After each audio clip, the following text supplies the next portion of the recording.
Salut à toutes et tous, bienvenue sur webgirondin.com. On se retrouve pour les tops et flops de la rencontre entre les Girondins de Bordeaux et le LOSC. Le LOSC 19e de Ligue 1 qui venait à Bordeaux pour l'emporter, pour avoir une chance de se sauver. Et Bordeaux qui recevait Lille pour renouer avec la victoire puisqu'on n'a plus gagné depuis le mois de février. C'était face à Amiens 3-2 et c'était à domicile. Et là, enfin, on s'impose après 2 mois de disette. Bordeaux renoue avec le succès. Ça fait plaisir, ça fait du bien. Ça fait plaisir, c'est un bien grand mot, parce que du plaisir, moi j'en ai pas pris énormément pendant cette rencontre, je vais pas vous le cacher. Donc on va voir ça avec le débrief. Ça fait du bien, oui, parce qu'on a 40 points, il nous manque plus qu'un point, 1 ou 2 points pour s'assurer le maintien, parce que mathématiquement on n'est pas maintenu, il ne faut pas l'oublier. Voilà, on a fait l'essentiel, donc on va regarder ensemble, puisqu'il y a des choses à dire sur cette rencontre, les tops et les flops, avec tout d'abord la composition d'équipe de Gustavo Poyet. Gustavo Poyet a aligné un 11 plutôt classique avec quand même une petite surprise en attaque. Costil dans les buts, capitaine. Sabali, Pablo, Koundé, Punjé, c'est du classique, c'est la défense des Girondins. Plasil qui fait son retour à la place d'Otavio. On pouvait imaginer qu'Otavio, compte tenu de sa dernière prestation, ne serait pas titularisé, c'est le cas. Il n'est pas titularisé et c'est le retour de Plasil. On a le rageur et Maïté qui sont tous les deux les indéboulonnables du milieu de terrain, qui sont alignés en titulaire. Malcolm à droite, Braithwaite en pointe, donc Laborde sur le banc, et Camano qui est titulaire. Ça faisait longtemps qu'il n'avait pas été titulaire, François Camano. Ça amène un peu de concurrence sur le côté gauche et on va voir que ça a été plutôt payant puisqu'il a marqué 2 buts ce soir. Alors, les tops et les flops, on va commencer, mais avant ça quand même.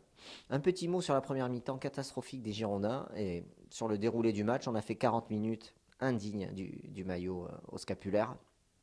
Et on a joué 5 minutes. Et en 5 minutes, on a remporté ce match.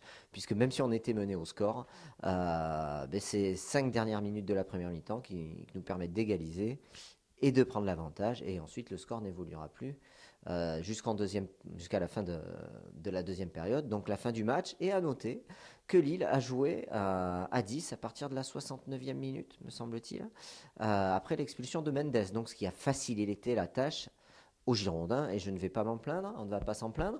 Rappelons aussi que Lille est 19e et qu'il n'y a pas à trop pavoiser de cette victoire. Alors, regardons les tops et les flops. Costil.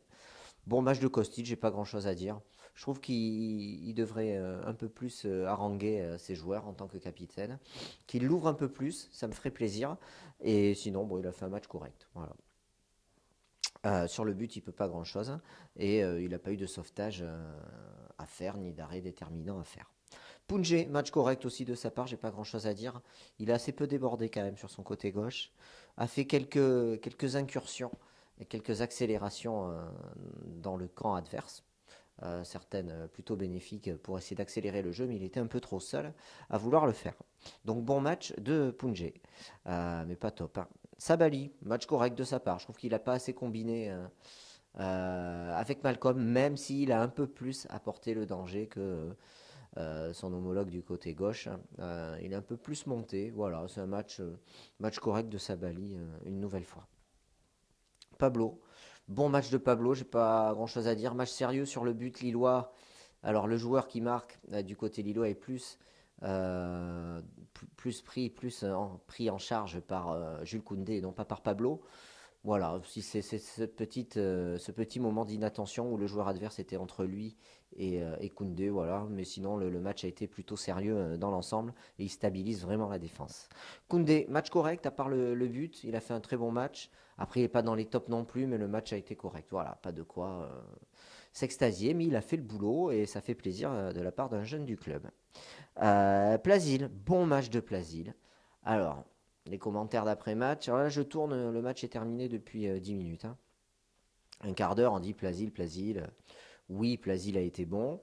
Après, il a fait le boulot, ni plus ni moins. Je pense que quand un joueur est bon, il faut le dire. Je le dis, il a été bon. Par contre, pour moi, ça ne mérite pas un top.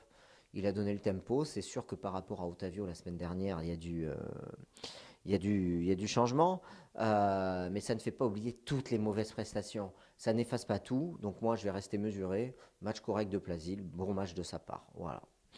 Meïté, alors là par contre je vais être un peu moins mesuré, mais je pense objectif en indiquant que Souelio Meïté a fait une première mi-temps catastrophique. C'est lui qui perd le ballon sur le but lillois, mais au-delà de cette perte de balle, il a trottiné tranquillement sur le terrain. Alors si son prêt, il sait que son prêt est terminé, certainement qu'il ne restera pas à Bordeaux, mais il se doit quand même d'assurer un minimum de combativité. Et ce soir, il n'y avait pas du tout la combativité.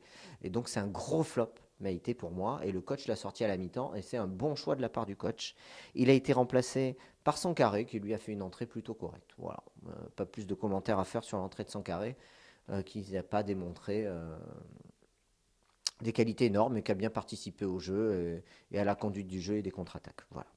Le rageur. Alors le rageur, c'est vrai qu'il fait un sauvetage qui permet peut-être à Bordeaux de ne pas prendre un but supplémentaire. Bon, c'est pas sur sa ligne, mais il est dans ses 6 mètres quand il fait ce sauvetage, puisque Costil était sorti de son but. À part ça, je trouve que son match a été plutôt terne, et je le mets dans les flops, Lucas le rageur. Parce que j'aime pas, je trouve qu'il est souvent mal placé, notamment en première mi-temps. Les 40 premières minutes, elles sont vraiment catastrophiques de la part des Girondins, et notamment de ce milieu à 3 qui jouait trop bas, vraiment trop bas. Meïté et le rageur, ils étaient vraiment loin de la ligne d'attaque, ce qui fait que nos 3 attaquants pressaient, mais dès qu'ils se faisaient éliminer, derrière, il n'y avait plus les 3 milieux de terrain pour continuer à presser le milieu lillois. Ce qui nous a mis en difficulté et ce qui nous a amené à encaisser ce but. Voilà, donc moi, c'est un flop pour le rageur, notamment pour cette raison-là. Même s'il nous fait un sauvetage sur la ligne, je mets dans les flops parce que je trouve qu'il fait vraiment des prestations trop ternes. Malcolm. Alors, Malcolm, beaucoup de choses à dire sur Malcolm. Je parlerai des sifflets de Malcolm à la fin de la rencontre, qui moi m'ont surpris, mais j'en parlerai après. Avant ça, je trouve qu'il a traversé ce match comme un fantôme, esselé, un peu trop esselé. Je me suis même demandé si ses coéquipiers avaient envie de jouer avec lui. Il s'est vraiment contenté de jouer sur son côté droit, sauf dans les 20 dernières minutes du match où, après l'expulsion, il avait beaucoup plus de liberté. Il est passé au centre, à gauche, au centre. Et là, il a beaucoup plus participé au jeu, ce qui a été bénéfique pour Bordeaux. Mais je trouve que souvent, on l'a oublié sur son côté droit. Ses coéquipiers l'ont oublié. Je trouve ça dommage. Après, c'est vrai que c'est à lui aussi de se démarquer et de demander le ballon. Mais il l'a souvent demandé et il a été rarement servi, sauf dans les 20 dernières minutes.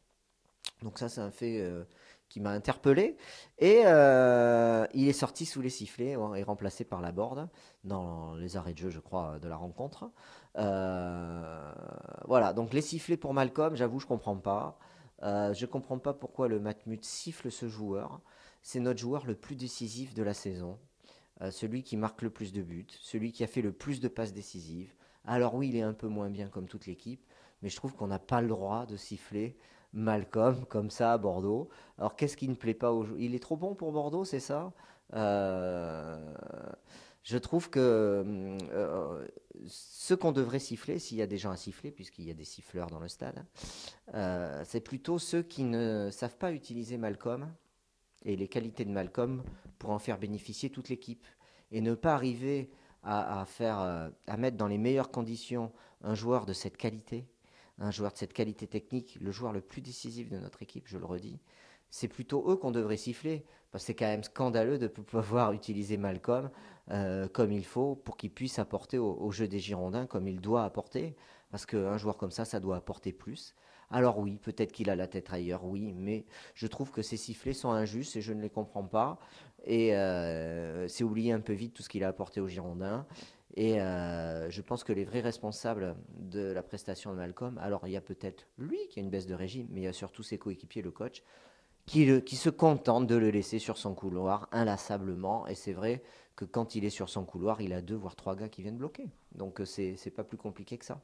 Donc on a du mal à se réinventer en utilisant au mieux ses qualités. Voilà, donc c'est plutôt eux qu'il faut siffler, donc le coach et peut-être le collectif bordelais qui n'arrive pas à tirer la pleine mesure du talent de Malcolm. Voilà. Et ce talent, je pense qu'il l'a déjà assez démontré à Bordeaux. Voilà sur les sifflets que j'approuve pas du tout. Voilà, pour son match moyen de sa part. Parce que bon, il est pas allé chercher au-delà. Il était un peu oublié. C'est un peu montré en fin de match, mais je pense il aurait pu faire plus. Il aurait dû faire plus. Braithwaite, Martin Braithwaite. Alors je mets dans les tops Braithwaite. Beaucoup de dépenses. Alors c'est vrai qu'il court beaucoup et il délivre ce petit caviar, cette passe décisive pour Camano. Et je trouve qu'il a fait un match courageux avec beaucoup de hargne et de détermination. Lui qui est prêté, comme Meïté. Hein. Et lui, il a une option d'achat. Donc voilà. D'ailleurs, dans le contrat de Maïté, pour revenir là-dessus, il n'y a pas d'option d'achat, mais je crois que le joueur a un accord avec Monaco pour choisir le club qu'il souhaite à la fin de la saison. Voilà. Donc à lui de démontrer sa valeur s'il veut rester à Bordeaux et si Bordeaux le veut. Mais ça, c'est autre chose. Donc Braithwaite, oui, passeur décisif, et je trouve il a fait un très bon match dans la combativité et il a fait preuve d'altruisme en servant Camano parfaitement. Camano, 2 buts. Alors, à part ces 2 buts, s'il n'avait pas marqué les 2 buts, je peux vous dire qu'il n'aurait pas été dans les tops. Mais il a mis les 2 buts. Il faut reconnaître qu'il est bien placé pour reprendre ce ballon de la tête. Ballon relâché par le gardien lillois. Et il est bien placé également sur le but. Le deuxième but, bien servi par Braithwaite. Donc ça suffit pour moi à le mettre dans les tops ce soir. Après, il y a quand même de l'insuffisance dans le jeu, comme toute cette première mi-temps qui a été catastrophique pour les Bordelais. Sans entrer en jeu, la Borde, je l'ai dit, Sankaré et Depréville. Voilà, j'ai pas grand chose à dire sur ces trois-là. Depréville, je trouve qu'il n'a pas fait une bonne entrée. Voilà, donc Bordeaux se déplacera à Montpellier, si je ne me trompe pas, la semaine prochaine, avec l'objectif d'accrocher au moins un point et d'assurer ce maintien en Ligue 1. Voilà, merci beaucoup pour votre fidélité, pour vos encouragements. Et pour vos messages après les top flops, à chaque fois, ça me fait plaisir. Et rendez-vous sur Web Girondin et continuez à supporter les Marines et Blancs. Salut!